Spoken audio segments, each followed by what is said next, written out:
E o ministro da Agricultura, Carlos Fávaro, comemorou o avanço das negociações, principalmente para o agronegócio. Nas redes sociais, o ministro afirmou que a aprovação provisória do tratado é um avanço muito importante para a criação do maior bloco econômico do mundo.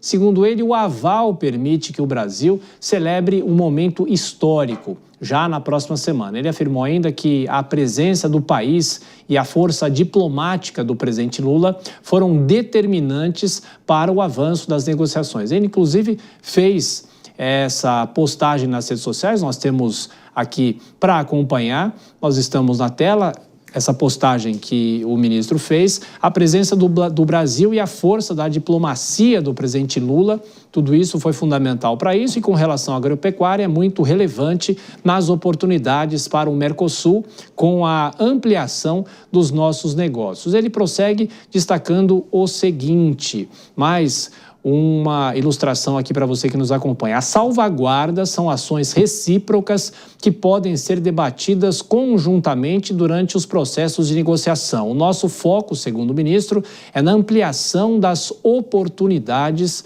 no caso que vai ser oferecida, todo esse cenário que vai ser oferecido a partir desse momento com o acordo entre o Mercosul e a União Europeia. E para fechar, o ministro Carlos Fávaro destacou o seguinte também nas redes sociais, além de falar sobre as salvaguardas. E o ministro exaltou mais uma vez a possibilidade de se formar um bloco econômico como esse e o próprio ministro disse que vai ser o maior bloco do mundo. Deixa eu chamar os nossos comentaristas, Denise Kobayashi e também a Dora Kramer. Kobayashi, começo agora por você. De uma certa maneira, o ministro com muito otimismo e o agronegócio vai sair realmente em vantagem. Eu só deixo destacar aqui a aprovação provisória do Acordo do Mercosul é um avanço importante para que já na próxima semana possamos celebrar esse momento histórico, criando o maior bloco econômico do mundo, foi o que ele destacou. Kobayashi. Tiago, ele tem razão, de fato isso é algo a se celebrar principalmente pelo agronegócio, como a gente vinha dizendo. A dificuldade do governo parece se conectar essa informação com o setor do agronegócio, conectar do ponto de vista de trazer para si em um ano eleitoral, porque é claro que o presidente Lula vai querer trazer esse ativo para as eleições de 2026, mas o governo ainda vê muita dificuldade nessa relação, nesse relacionamento com o setor do agro.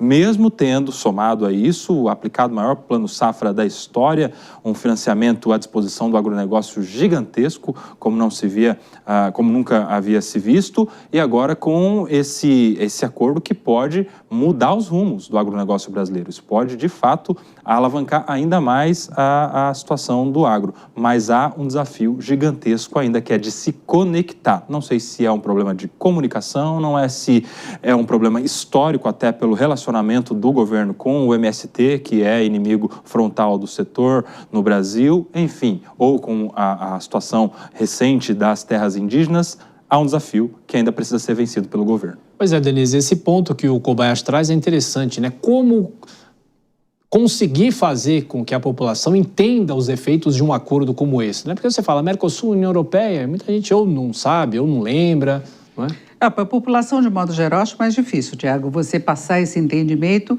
só quando a população sentir de fato os impactos. E aí eu acho que vai ser muito mais do lado das importações de produtos industrializados, e a gente tem visto aí serem citados alguns apelos consumistas, como a questão de chocolate mais barato, de perfume, de vinho. A gente não sabe exatamente o quanto mais barato que esses produtos poderão chegar, isso depende também do câmbio. Então vai ser todo um processo de implementação desse acordo, a partir do momento que ele estiver assinado e confirmado pelos parlamentos europeus dos vários países e também pelo Mercosul como um todo. Aí teremos a implementação gradual e vale lembrar das salvaguardas que foram colocadas. Isso pode, em determinado momento, restringir, inclusive, o retorno que o agro possa esperar em termos de ampliação dos negócios com a Europa, porque eles têm muito medo da competitividade da produção brasileira, da produção que nós temos mesmo, o tamanho da produção brasileira em vários segmentos. Por isso, colocaram limites para a venda, inclusive, de alguns produtos, como é o caso da carne, como é o caso do etanol,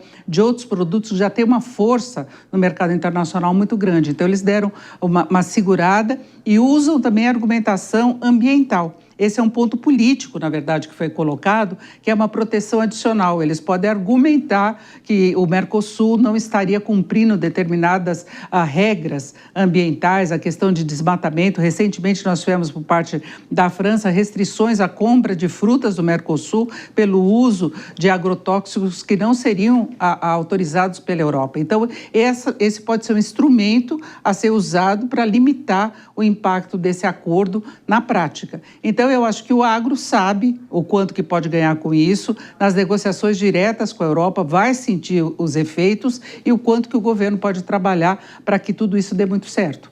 Pois é, Dora, e só para a gente fechar mais um giro sobre esse assunto, claro que não temos ideia, a própria Denise destacou, de quanto tempo a gente vai sentir no bolso os produtos mais baratos, novos produtos talvez que venham da Europa, e de que forma os brasileiros e o governo vai fazer para comunicar a população. Tem louros na eleição desse ano, Dora?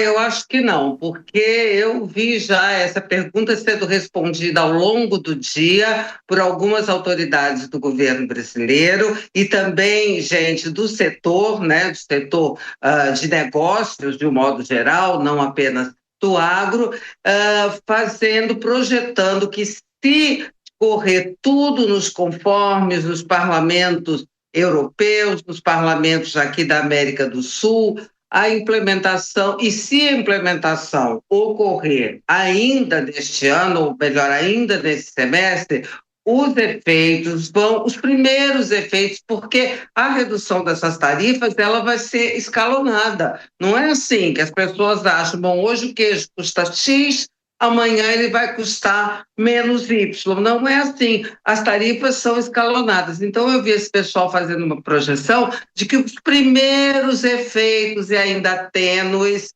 devem começar a ser sentidos em 2027. Então, o governo pode até tentar, duvido que tente, porque teria que ter um dado concreto para apresentar, para usar isso no palanque, para usar isso na eleição, porque senão o risco de ficar parecendo enganação pode ter o efeito contrário, né? O tal do tiro no pé. Então, não acredito que essa questão do acordo, por falta de dados objetivos, nesse ano, ele seja usado na campanha eleitoral.